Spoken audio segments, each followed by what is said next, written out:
Good afternoon, everyone. I hope all of my A-level followers found the Paper 2 chemistry exam yesterday okay and manageable. I'd love to know how you guys got on.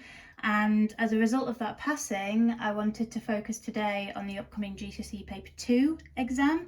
And particularly, I wanted to talk about, for AQA, the longer sort of evaluate questions that bring in a lot of the C10 sort of life cycle assessment, using resources, kind of like alternative methods of accessing resources and sustainability and all of those ideas, and kind of just share with you, if you got a question like this, one of these 6 markers where you've got different materials that you can use to make something, and then it gives you some information about the 2 materials and asks you to evaluate the use, sort of how you might go about doing that, because I'm not sure kind of if all of you will have kind of been told how to approach these effectively.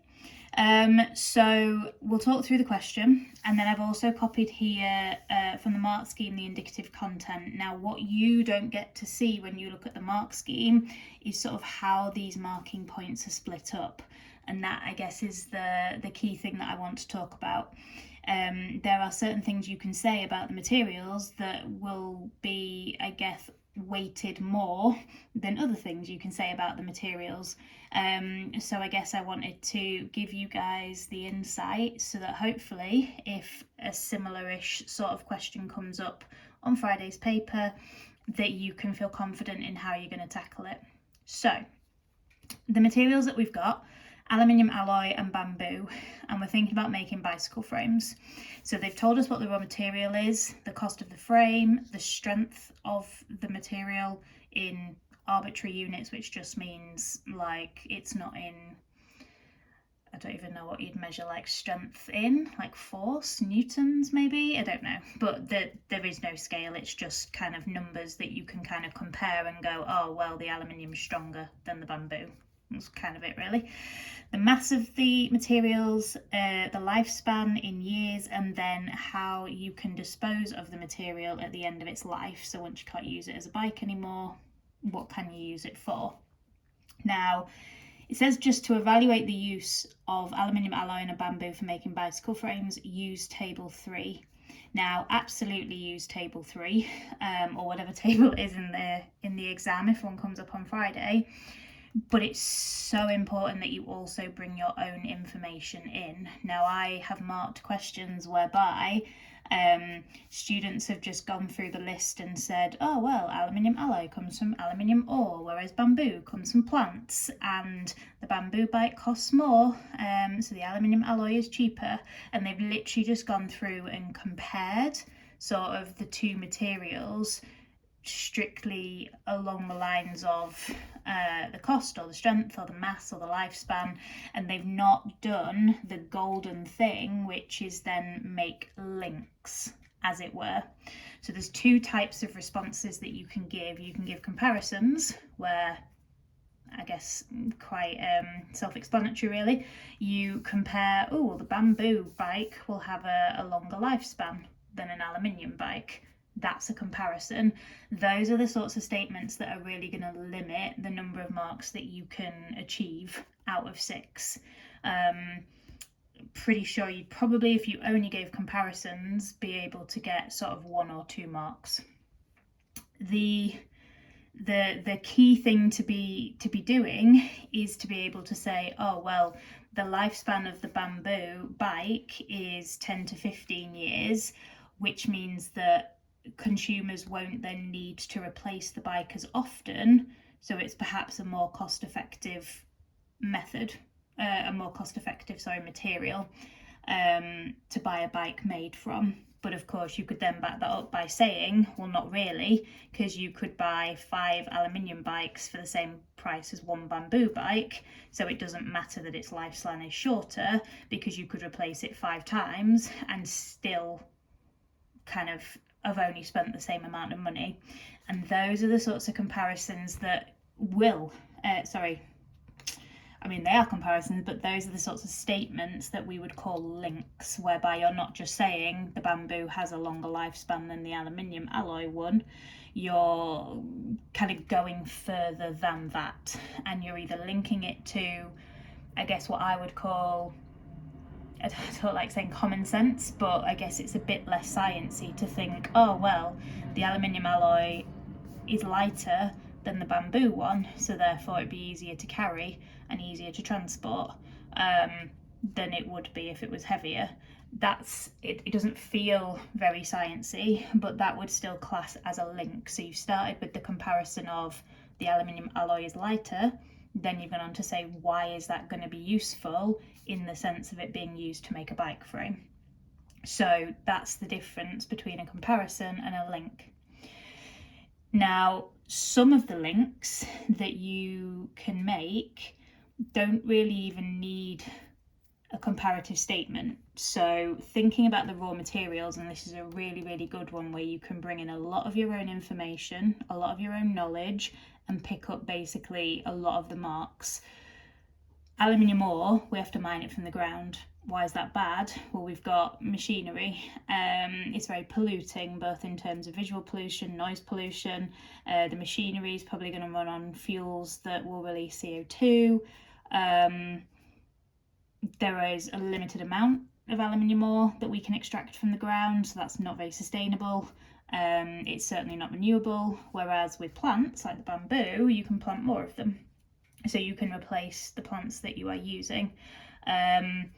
Yes, we are going to therefore have to chop some plants down, which might reduce the amount of CO2 uptake, which again is not great for the environment, atmosphere, levels of CO2, global warming, all of that. We might also want to grow bamboo on land that we could be using for agriculture or to feed people. So even though that seems like a better option because it's definitely renewable and feels more sustainable, there are still some downsides, I guess, of using bamboo as the material.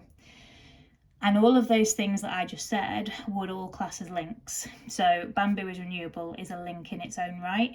We haven't had to do like a comparison of, the aluminium alloy bike is lighter, therefore, and then give a link. We can just say bamboo is renewable, and that is a link. Aluminium is a finite resource, that is a link. Now, the more links that you make, the more likely you are to get into the top level to be able to pick up 5 or 6 marks. Now, it isn't necessarily a case of giving 6 links, because the other thing that is going to make sure you get into that top level is making a judgment. And that's a non-negotiable if you want 5 or 6 marks. And the judgment, it isn't a case of like having to pick a certain answer. Like if your argument that you've made suggests that the aluminium alloy is the better choice, that's fine. Say it. Say, therefore, based on X, Y, and Z, the aluminium alloy would be a better choice. Or if your argument is sounding like the bamboo would be a better material, then just say that. Based on what I've said, the bamboo is going to be the better material because, and then just summarise a few of the key points, X, Y, and Z. And that is necessary to get you into that top level, to get the 5 or 6 marks. If you make a really simple judgment and just say the bamboo's better, that is not enough to get you 5 or 6 marks.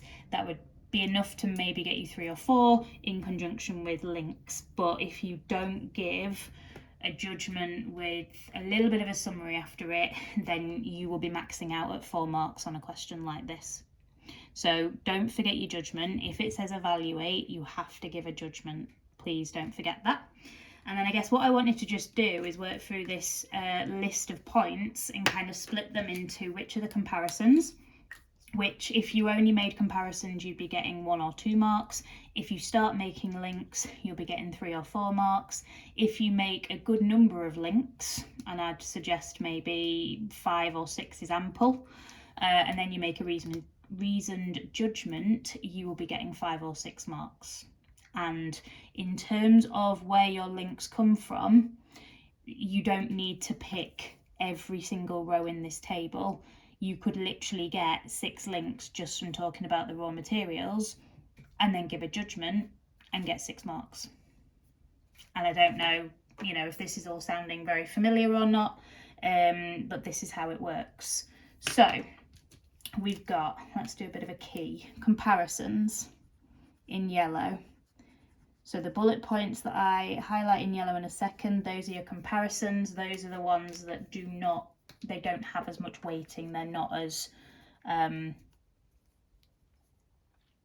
want to say credit-worthy, but English is failing me right now.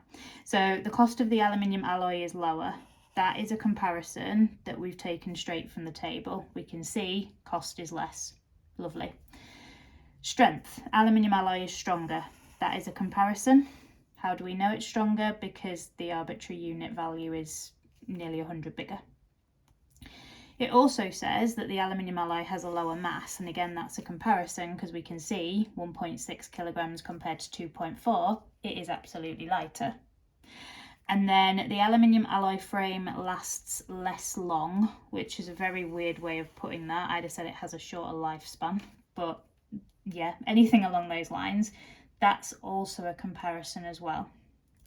Now you'll see underneath each of those comparison bullet points, there are specific links that can be made to those comparisons. So this is what I was talking about in terms of, well, if the bicycle is lighter, then it's easier to transport. So starting with that example, the aluminium alloy has lower mass. That would be a comparison. So it's easier to carry or transport, and that would then be a link. And you could also say the bicycle is faster. And that would be 2 links and 1 comparison. And if we're thinking about wanting to get into that top level, 5 or 6 marks, you want to be thinking 5 or 6 links just to be certain with a reasoned judgment. You might not need 5 or 6, but I would suggest, just in case one of your links is actually not correct, that yeah, you maybe go one or 2 over what is usually required. So the other comparisons we made, the aluminium alloy is cheaper, lower cost, so you can replace it more frequently. Absolutely you can. If the alloy is stronger, it can withstand larger forces. Absolutely it can. If the aluminium alloy frame lasts less long, then you have to replace it more frequently. And I think those two perhaps go hand in hand, because it lasts less long and it must be replaced more frequently, but it's cheaper, so you can replace it more frequently, and there's nothing to stop you from making links between points that you're making like that as well. That then means that all of the remaining, and I'm just gonna definitely check that,